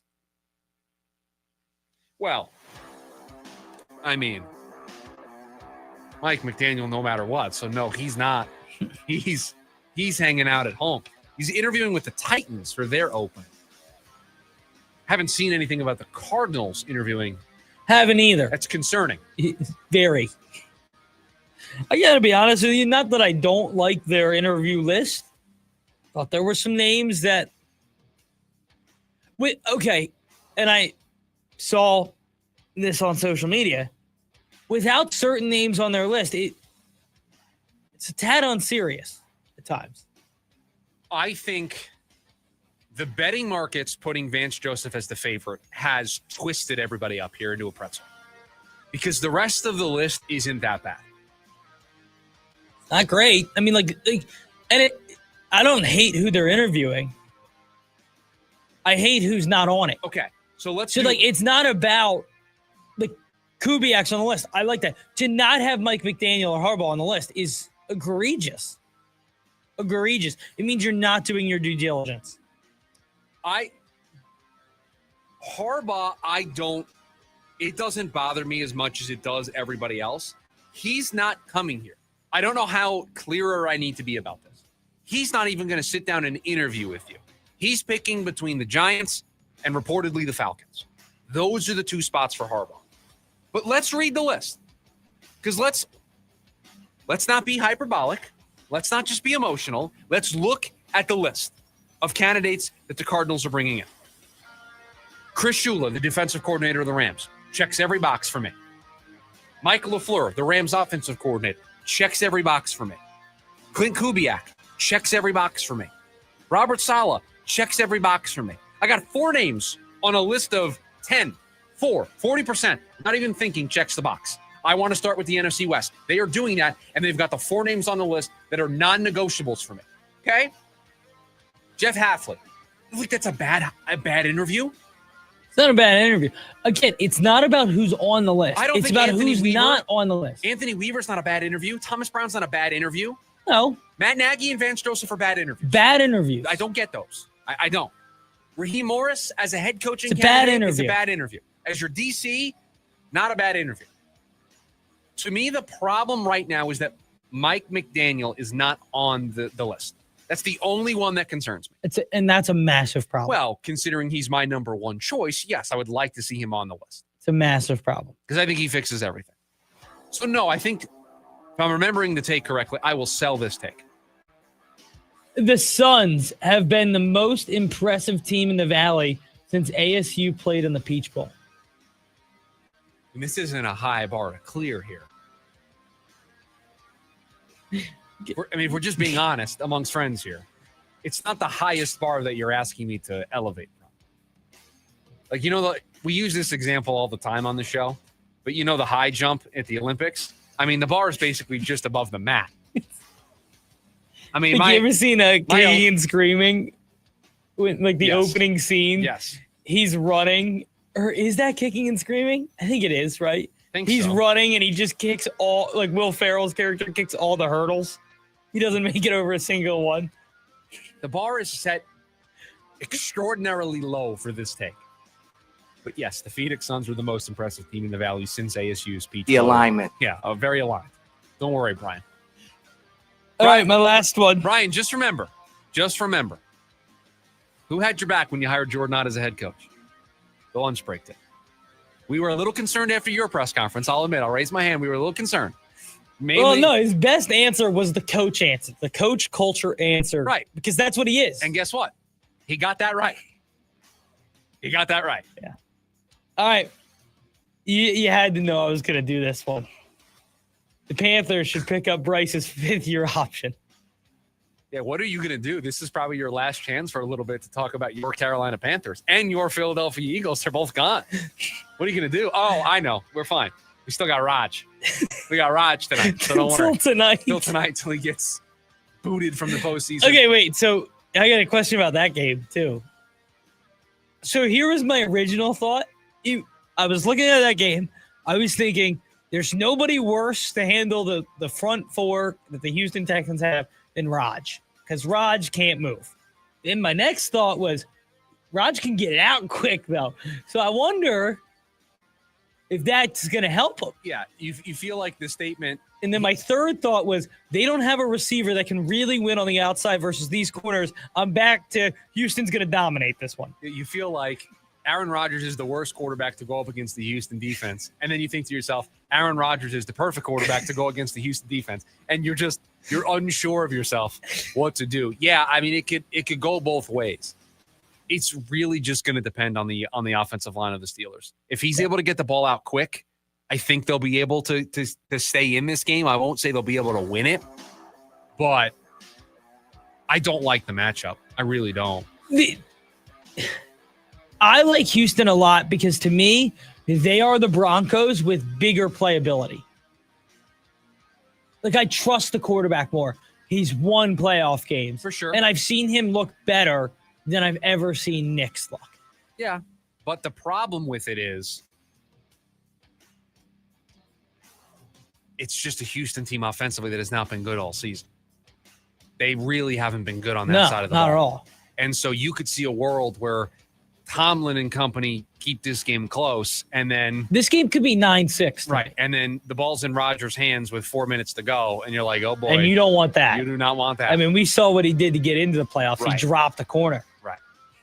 What was the original take? The Panthers should pick up Price's 5th-year option. I mean, he didn't play great on Saturday. Yes and no. He didn't play poorly. I just don't think he played great. Yeah, I mean, I think after the year that you had, you pick up the 5th-year option. Well, because I'm not talking about a contract extension. I was going to say, everybody wants to avoid the extension. Yeah, I think the way to do that is if I pick up the 5th-year option, I buy myself a whole nother year to evaluate. Mm-hmm. Yeah, I would do that. I would pick up the 5th-year option. Because he's never been a Pro Bowler, right? No. I mean, this is only year 2. I can't imagine he made it this year. So it would just... This is year 3, right? Right. So they have to pick it up. They have to decide this year. Mm-hmm. They have to decide at the end of this year if they're going to pick up the option. And he would have the basic level 5th-year option tag. Because there's the different incentives that tell you what your 5th-year option is worth. So he would just get the basic playtime incentive. So it would be the lowest of the quarterback numbers. Yeah, I think they pick it up. You give yourself more time. You give Canales a little bit more time to cook, to get in the lab and see what he's able to do. And it doesn't really harm you because I think somebody would trade for 1 year of Bryce Young if you wanted to move him down the road. I agree. Even at that price. How about his rushing touchdown?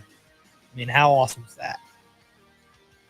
Yeah, I mean, it was a good scramble, and then he just found the open lane, and then he was off to the races. You just don't love Bryce. I'm not a Bryce guy. No, I'm not a Bryce guy.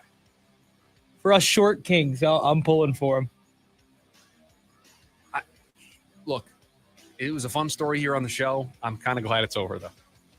I'm kind of glad that we don't have to do the Panthers gimmick every single week here on the program. Just saying. There you have it. A little buy or sell to open up hour number 1 of the program. When we come back, did Friday's bowl game change things for the 2026 NFL draft? We'll talk about it next. The lunch break, KDUS, AM 1060.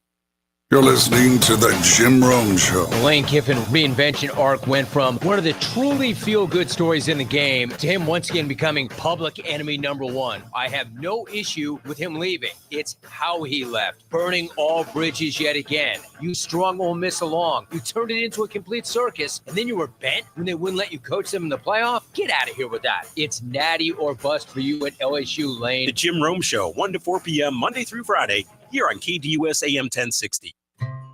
The Avett Brothers and Mike Patton present Avett Patton performing live at Arizona Financial Theater, May 12th.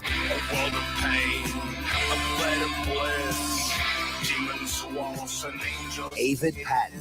Everyone has it. Everyone knows. On sale now at livenation.com. Listen up, truck buyers. This is your warning before you overpay. If you're shopping lifted trucks online, you better know this. Most prices you see are not real. They leave out the lift, the wheels, the tires, the tent, then crush you with tens of thousands in add-ons when you show up. Not at Unique Trucks on East McDowell Road. We do business different. Go to uniquetrucks.com because the price you see there is the final price. Lifts included, tint included, tires, wheels, accessories, all included. No hidden fees, period. Find a comparable truck truck anywhere in the valley, we'll beat the price guaranteed. We work with every bank and credit union. Pay top dollar for your trade and accept all credit. Here's how easy it is. Call 888-8LIFTED. Make your best deal right now on the phone, and we'll deliver the truck to your door anywhere in the Southwest. Test drive it in your neighborhood. No obligation. Stop playing games. Shop UniqueTrucks.com. Call 1-888-8LIFTED. That's Unique Trucks on East McDowell Road, or online all the time at UniqueTrucks.com. The correct way of doing business. On approved credit plus tax, title, license, and $4.99 doc fee. When is Kate getting here? Should be any minute. She was on one of her Goodwill treasure hunts. Treasure hunt? Oh, here she comes. And in an amazing new jacket. Ready to rock, guys? You definitely are. Where'd you get that? Don't you love it? I got it at Goodwill. Kate got it at Goodwill. With hundreds of thousands of unique items arriving in-store daily, you can get it at Goodwill too. Find your convenient neighborhood location at goodwillaz.org. Nonprofit for good. I'm Dan Patrick, and this is Above the Noise. When the moment demanded answers, Brock Purdy delivered, and it's a potential narrative changer. 2 brutal interceptions early. No George Kittle, no Ricky Pearsall, no Brandon Ayuk. Half the defense banged up. Every excuse was on the table, but Purdy was pure ice in his veins. That's the part that keeps getting missed. Many still label him a game manager, as if that's an insult. Managing chaos, injuries, momentum swings, and expectations. That's the hardest job on the field. The $265 million contract wasn't paid for box score bravado. It was paid for moments exactly like yesterday, for trust, for composure, for winning when the deck is stacked against you. Game managers don't overcome that right away. Game breakers do. And Brock Purdy just reminded everybody in the NFL which one he is. I'm Dan Patrick, and this is Above the Noise.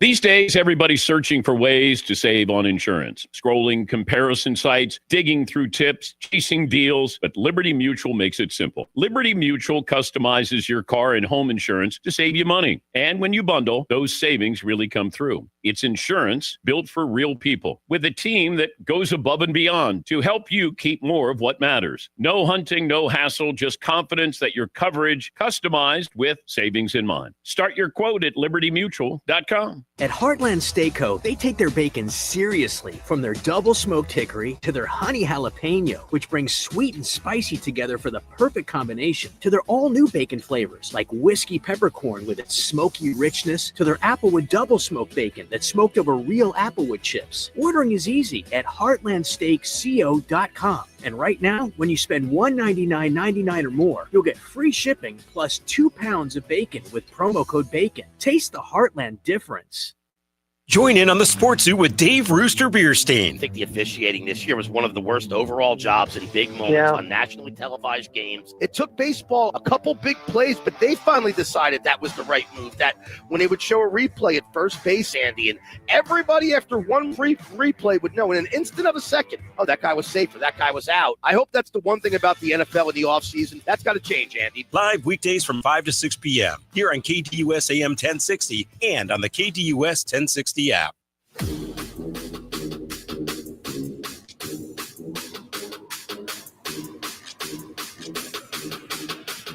Got myself ready on Friday.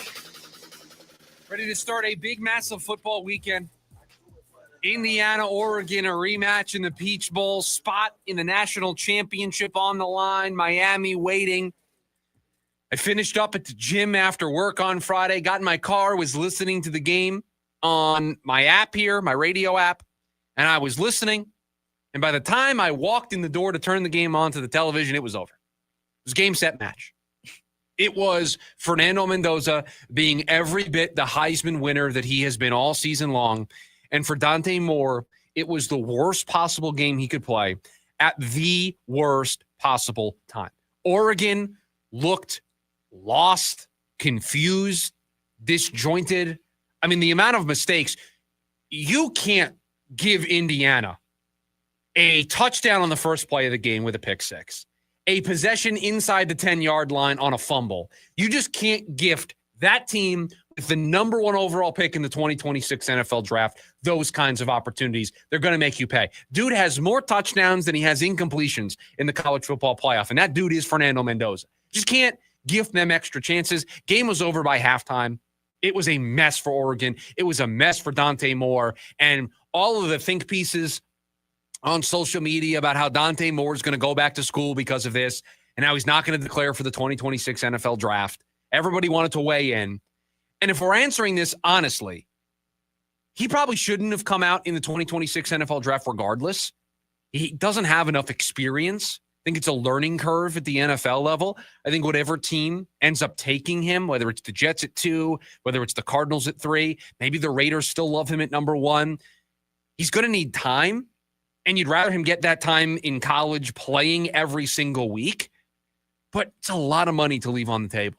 He's the number 2, the number 3. It's $50 million you're leaving on the table. It's a lot of money to leave on the table. And what does the class look like next year, right? Like, so there's questions, because to know I'm going to be the second pick, and if I come back and God forbid something happens, then what? And look, he didn't play well. The pick 6 was bad. He fumbled in the game as well. It was not a good game for Dante Moore. But Oregon was a mess. They lost that game because it wasn't just him. Yeah, it was not just Dante Moore why they lost that game. And again, I think he should probably go back to school. But if you read the tea leaves of the news today with Dylan Raiola transferring to Oregon, now maybe he's comfortable being the backup next season.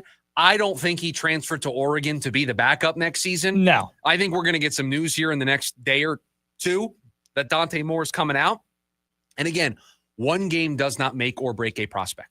One game does not change the opinion that I think most scouts are going to have about Dante Moore. Do you take that game and put it as part of your overall evaluation? Absolutely. In the biggest game he played of the season, on the largest stage, under the brightest lights, he did not play well. But can I be honest with you? He's 20 years old? I'm not surprised. I'm not surprised somebody who's 20, 21 years old, who's only made a handful of starts, maybe didn't play his best the first time around on the big stage. I'm not surprised that maybe he needs a little bit more time to evolve and develop as a quarterback at the professional level, because that's what I thought about him going into the game. Going into the Peach Bowl on Friday night, I thought he needed more time. I still feel that way afterwards. And I still think there's going to be a team that takes him in the top half of the first round of the 2026 NFL draft. And if you're an Arizona Cardinals fan, which most of you listening to this program are, you need Dante Moore to declare.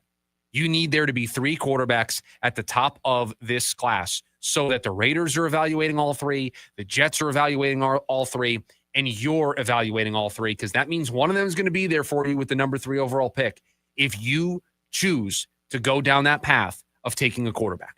You need Dante Moore to declare. So I know conventional wisdom says, ooh, bad night for Dante Moore, he's going to go back. I think it's the complete opposite. And to Dante Moore's credit, and you said it best, Oregon was completely disjointed. And we'll go through, like, Indiana gets the pick 6 and then comes out on their next offensive possession, which at this point is almost at the end of the first quarter. And they go on an 11-play, 75, run the ball down your throat, control the clock, drive. It was extremely impressive. But to Dante Moore's credit, I think I know where you're going, because it's hard to look at this when the final scoreline is 56-22 and it's so lopsided. But the game is still in the balance after he throws the pick 6 and it's 7-0. It's still early. It's one play into the game. We've got 4 quarters here. He leads them immediately on a drive that's 14 plays and 75 yards. And he's 5 of 7 in that drive. They mixed the run and the pass. One of those was a throwaway on 2nd and 12 that kept me in it. And the next play, I throw a 20-yard touchdown pass. It was a perfect response. And it was like, okay, we've settled down. And then Indiana controlled the game from there. But from an offensive standpoint, in that moment, game was still at hand, and I thought Dante Moore was great in that drive. He didn't shrivel up after throwing a pick 6 on the first play, because it's about as worse of a play you could have to start a game. I don't know if there's anything worse than a pick 6 on your first offensive play when you are coming in knowing Dante Moore personally, take aside for just a moment Oregon trying to win a national championship, and that's important. But let's just be Dante Moore for a moment, a second. That's the worst thing you can do coming into a game that you know is the biggest game you're going to play all season. And everybody is watching you go up against the Heisman Trophy winner, the projected number 1 overall pick, a guy that you're battling to maybe be the number 1 overall pick. If you outplay him in this game there's going to be some people that take another look at you, and you might end up being the number one overall pick. You're ESPN's top player. Mel Kiper has Dante Moore as his number one player. Going into that game, he is ESPN's number one player for the 2026 NFL draft. This is your moment, and you throw a pick six on your first offensive play. It's about as bad as it can get. And so for you to settle the emotions down at 20 years old, to settle the emotions down, you still have a football game to play.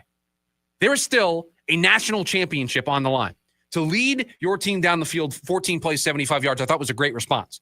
That was about it for Oregon offensively in this game. They couldn't get anything going, and it just felt like every chance broke Indiana's way, and Indiana took full advantage with Fernando Mendoza. Man, he's just a robot, and I mean that in the best possible way. And those next two series, the one right after Indiana had scored, okay, we threw a touchdown. It's now 14-7. We're getting the ball back here, and all of a sudden, I throw together a 3-play drive. I run it 3 straight times. Yeah, what are we I doing? don't get anything. Right, what are we doing? I took the ball out of my best player's hands, and then I've now lost rhythm because now I'm down 20-7. Yeah, I wonder if that's a reflection on the coaching staff thinking, hey, we're down 20-7. We don't want Dante Moore to do too much because we know he likes to chuck it down the field. We don't want a back-breaking mistake here to now all of a sudden we're down. What would that have been at that point? 27-7, right? And you just take the ball out of his hands. But he just went on a 14-play, 75-yard drive. I mean, how do you not trust him at that point? I thought he threw some strikes in that drive, too. And to take the ball out of his hands on that one, I think at that point he had lost all momentum. And they come out in the start of the third quarter. Again, Indiana goes on an 11-play scoring drive to start the third quarter. I come back. I go get another big play. Yeah, it was bad from Oregon all around. It was a bad start. They were never able to kind of recover from that and get a stop defensively, and Mendoza was just special. But, yeah, I mean, I think Dante Moore is going to declare the tea leaves with Raiola. Choosing to go to Oregon tells me that he's going to declare. That's a good thing for the Arizona Cardinals because that puts 3 quarterbacks firmly at the top of this class for 3 quarterback-needy teams, and that's what the Cardinals need. They need 3 quarterbacks to be up there so that these teams are deciding between all 3. 480-864-1060 is the phone number for you to join us here today on the program. You can also hang out with us over on the KDUS AM 1060 YouTube live stream. When we come back, are the Cardinals that far away? That's next. The lunch break, KDUS AM 1060. The Dan Patrick Show. The Niners didn't go away. This might be Kyle Shanahan's best coaching job because they're depleted. You lose Kittle, there's no Brandon Ayuk, and this was about Brock Purdy making plays in tough conditions. He did what he needed to do when he needed to do it. It's playoff football. I need a win. That's it. Just ask Josh Allen doing what he did or Matthew Stafford doing what he did. It's managing the moment. And that's what playoff football is all about. Weekdays, 7 to 10 a.m. on KDUS AM 1060. Life can change in an instant. If you're hurt in a car, truck, or motorcycle accident, everything can feel overwhelming. The pain, the stress, and the uncertainty of what comes next. You don't have to go through it alone. The attorneys at Sweet James understand the physical, emotional, and financial impact an accident can have. They're here to help you navigate the legal process and pursue the compensation you may be entitled to under the law. When you call Sweet James, you're connecting with a team of attorneys experienced in handling serious injury cases. Their work is driven by preparation, advocacy, and a genuine commitment to helping clients seek accountability and justice. Every case is different, and outcomes depend on the specific facts involved. If you've been injured in an accident, call the attorneys at Sweet James for your free case review. They handle everything for you so you can focus on healing. That's the Sweet James advantage. Help available 24/7. If you've been injured, call Sweet James for a free case review. Hablamos Español. 800-9000000. 800-900-0000. SweetJames.com. This advertisement is paid for by Sweet James LLP. Responsible attorney, Bobby Tick-Heavy. Offices in California. No guarantee of results. 9 Inch Nails. Live at Desert Diamond Arena, Friday, March 6th. Get tickets now at NIN.com. 9 Inch Nails. Live in Glendale. Peel It Back Tour 2026. Doesn't it make you feel better? You won't believe everything I just saw. I went to Disneyland, and it was the 70th celebration. First, I went to Mickey Mouse Clubhouse Live, and I danced with Goofy. I even got Dad to do the hot dog dance. He's not bad, actually. At night, I saw this parade. Everything was glowing. There were all these lights and colors. Sorcerer Mickey was there, and Lightning McQueen. Oh, then I went to this giant water show with all the Inside Out characters. And I was like, whoa. And then my parents were like, whoa. Oh, and guess what? Bluey and Bingo are coming for real life. Make memories that last a lifetime during the 70th celebration. From Paint the Night Parade returning January 30th to World of Color Happiness. And with Bluey and Bingo coming soon. Happiness is everywhere at the Disneyland Resort. Visit Disneyland.com for details. Nothing can stop us now. Meineke always treats your car like it's their own. With over 50 years of experience, Meineke's certified technicians will diagnose and fix any issue with precision and care. Schedule an appointment at Meineke.com. Trust your key with Meineke. Meineke, doing car care right. Superstar Car Wash has extended our best deal of the year. Lock in 30% off for 12 months on a Super Protect Unlimited membership. Splurge elsewhere, save here, and treat your wealth before it's gone. Visit our website for details. NAU men's basketball continues here on KDUS AM 1060. Join the Lumberjacks this Thursday night as they take on Sacramento State. Head coach Shane Burkhardt and his team are ready to show off their talents on the road. Join Mitch Truman on the call live from the Golden State. It's NAU versus Sacramento State. Pregame at 7:30 p.m. and tip-off at 8 p.m. right here on KDUS AM 1060. Online at KDUS1060.com and on the KDUS app.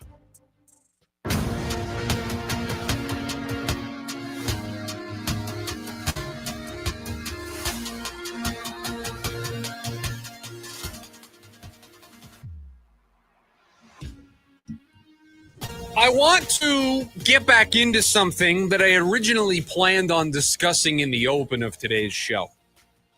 As we continue to wait with bated breath on the Cardinals in their search for their next head coach. Bunch more interviews should be taking place this week for the Arizona Cardinals. We're up to, I believe, 10 names now that they are interviewing or have scheduled interviews with. Some names we love, some names we don't. Some names were met on, but the Arizona Cardinals certainly putting together a lengthy list of names that they want to speak to for their current opening, one of what is 8 openings in the NFL right now. And we talked about Vance Joseph being the betting favorite. We talked about allowing the process to play out. But just for a second, I want to talk about how far away the Cardinals actually are. And I know it's a pretty funny place to go to today, considering 3 of the 4 teams left in the NFC are NFC West teams. And the Arizona Cardinals weren't even in the same zip code as those teams in the regular season. So I get it feels funny as a radio host to bring up are the Cardinals really that far away conversation? I get it. I understand. I saw a funny tweet on social media from whoever runs the college football subreddit on Reddit Twitter account saying that the Cardinals should have been led into the playoff with their 6 quality losses in the NFC West. So I understand the place that I'm going to today, but I do think a glass half full approach might be nice on a day like today. Because there's a world where the Cardinals are not that far off with an offensive-minded head coach. There's a world where if the Cardinals hire a Mike McDaniel or a Mike LaFleur or a Clint Kubiak to be their next head coach, and they run a modern NFL offense that takes the existing talent on this team, Michael Wilson, Trey McBride. By the way, I don't know if this is a leftover story, but shame on whoever didn't have Trey McBride as a unanimous first-team All-Pro tight end. 49 of 50 first-place votes. Whoever decided to put Kittle in front of Trey McBride, shame on you. Don't know what you were watching this season. But Michael Wilson, Trey McBride, Marvin Harrison Jr., the running backs that this team has. Now, there's work to be done. The offensive line needs to be revamped. I think they need a different quarterback in the quarterback room. But if you run a modern NFL offense, you got Sam Darnold winning double-digit games. You got Mac Jones being a major reason why the San Francisco 49ers are in the postseason. mean, you don't need elite of elite play to turn things around here in Arizona.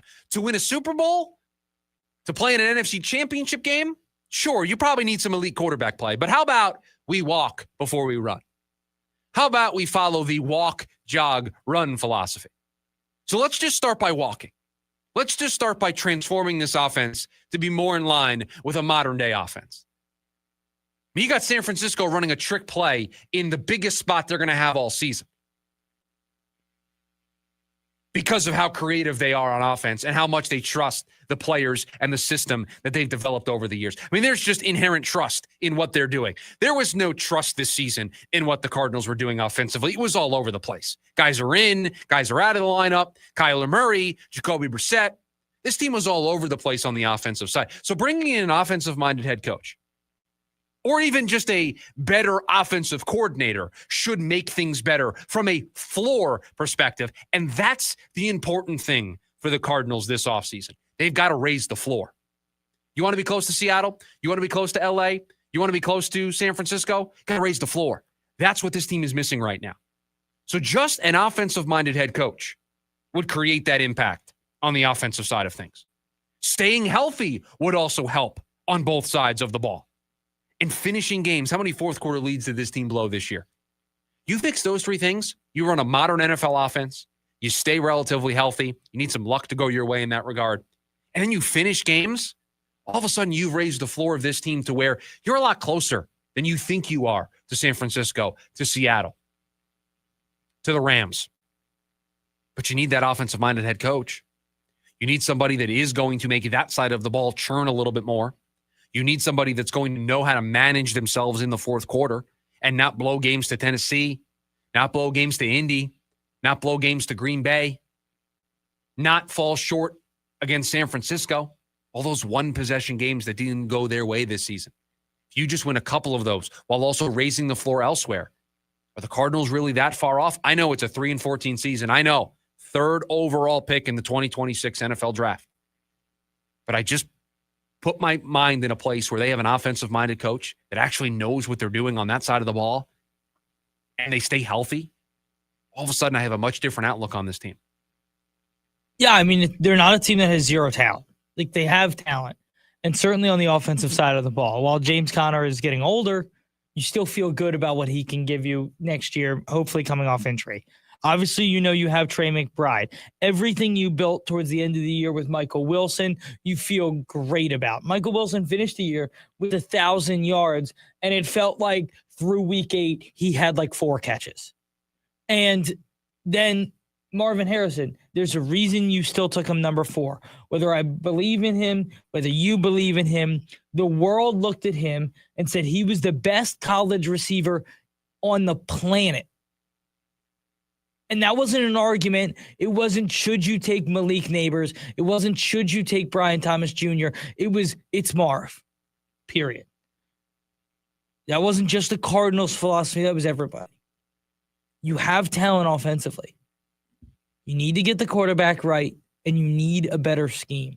And the reason why I am biased toward an offensive-minded coach is I just think there's so much untapped potential on that side of the ball. And I do think the offense is what failed them at times, especially early on in the season, that I would just emphasize it. Right? I would just go all in on making sure that I can build up an offensive system that has staying power in the NFL. And most teams have offensive-minded head coaches nowadays anyway, but you did the defensive guy, right? You had a defensive-minded head coach the last 3 years. It didn't get you anywhere. In fact, your offense was lacking to the point where it was dragging you down. So I'm biased towards McDaniel, towards Kubiak, towards LaFleur. Like, I am biased towards these offensive-minded coaches who have connections to the NFC West because I just think that is picture perfect. Check all the boxes. No questions asked. This is a home run. My tier 1 candidates are Mike McDaniel, Clint Kubiak, Mike LaFleur, and Robert Saleh. He's the only defensive guy that I would put in that top group. Those are my 4 tier 1 candidates that if they got one of those, I would, round of applause, you nailed it. Home run. I would be a believer from day one. I just think there is so much untapped potential on the offensive side that you need to bring in a mind that's going to be able to do that. Because let's say you don't.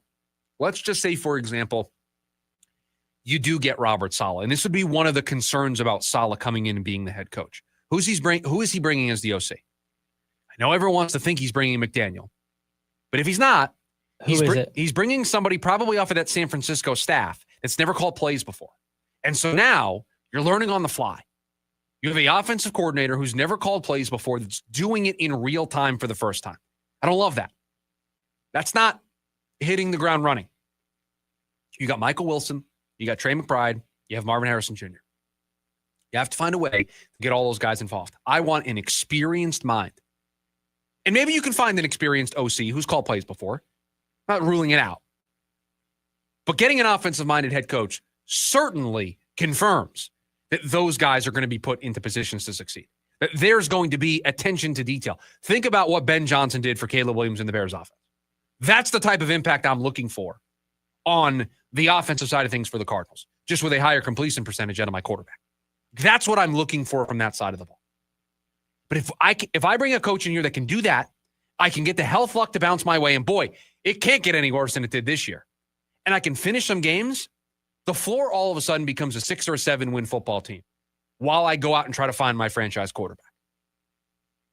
They're not that far away. Not that far at all. But you gotta nail this higher. Have to be right. Whether it's the head coach that you bring in that's an offensive mind or the offensive coordinator that you bring in. We talked about it.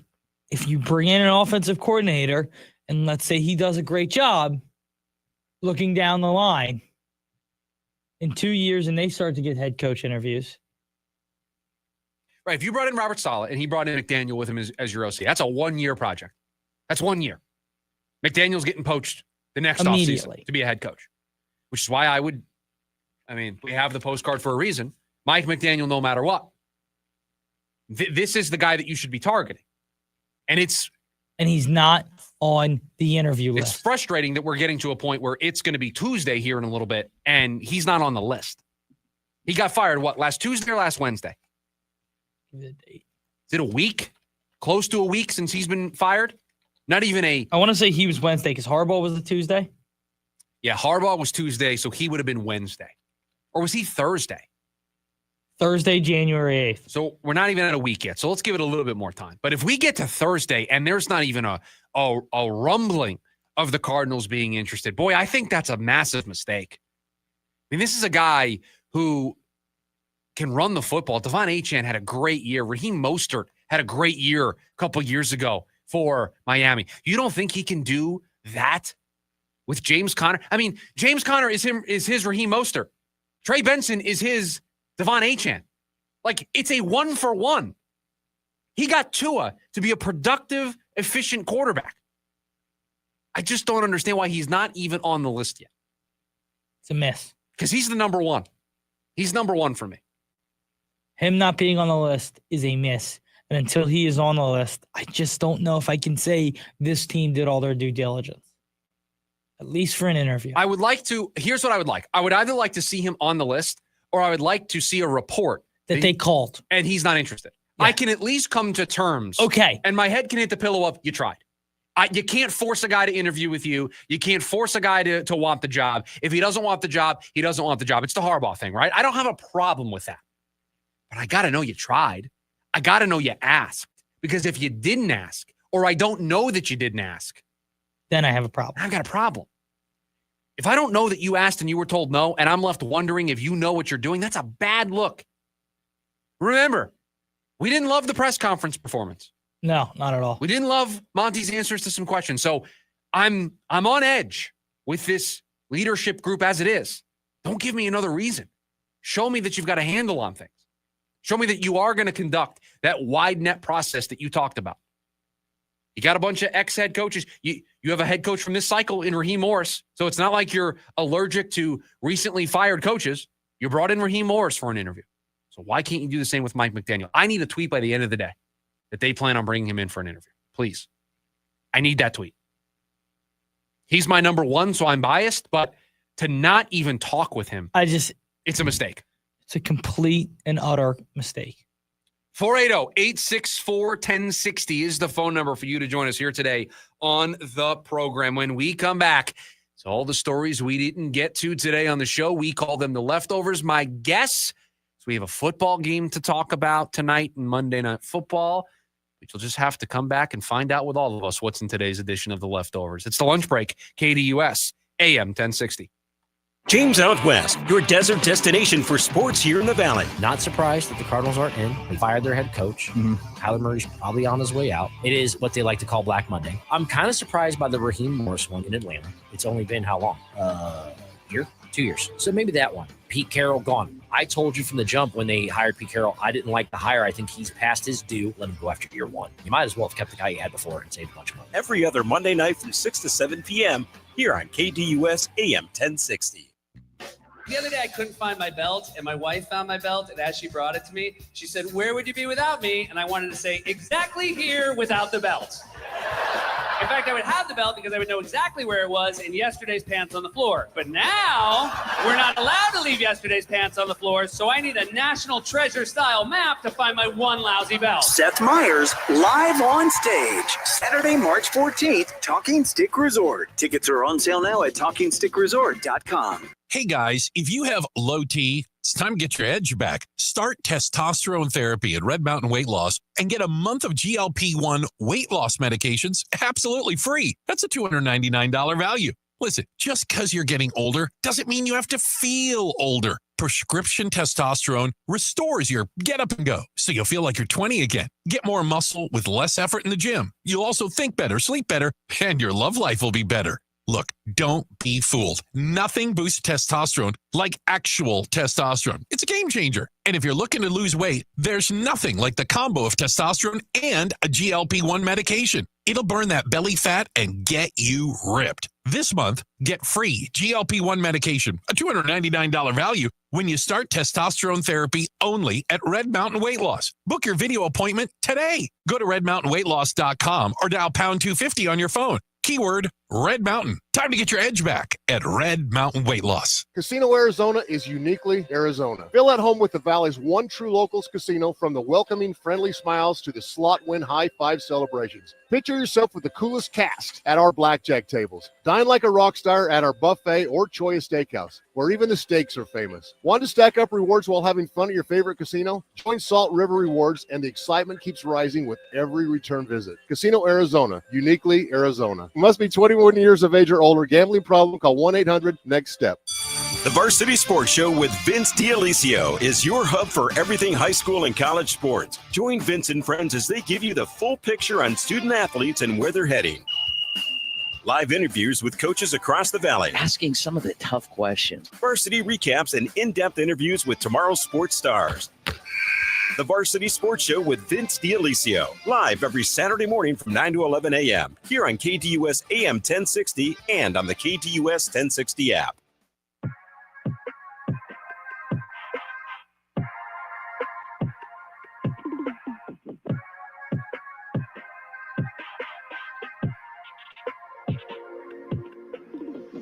Wrapping up today's edition of the lunch break here on KDUS AM 1060. Thanks for hanging out with us.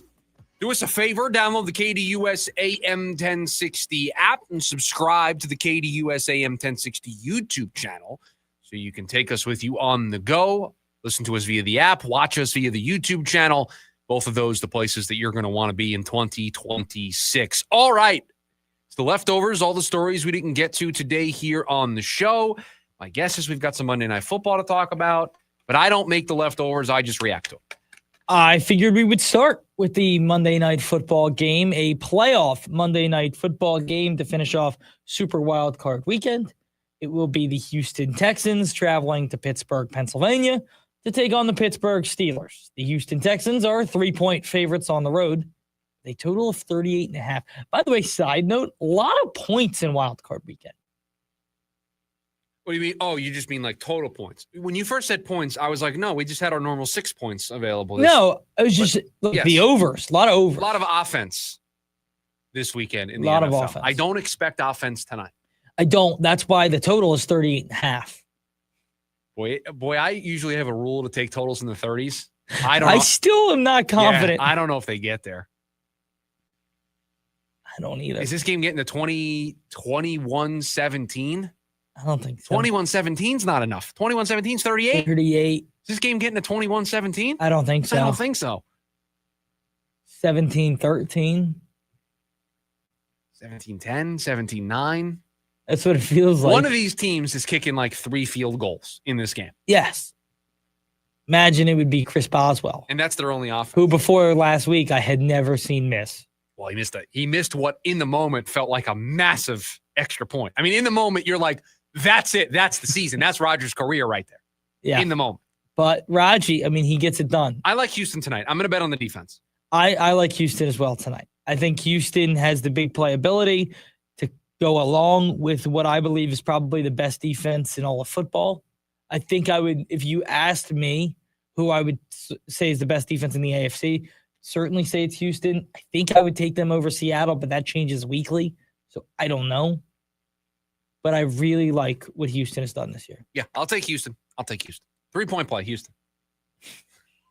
It's not allowed. Oh, okay. All right. So you lost your 3-point play. All 3 games I had this weekend, I felt good at 1 halftime point. of all 3. Yeah, you did. Maybe not halftime of the Rams. Going into the second quarter of the Rams game, I felt great.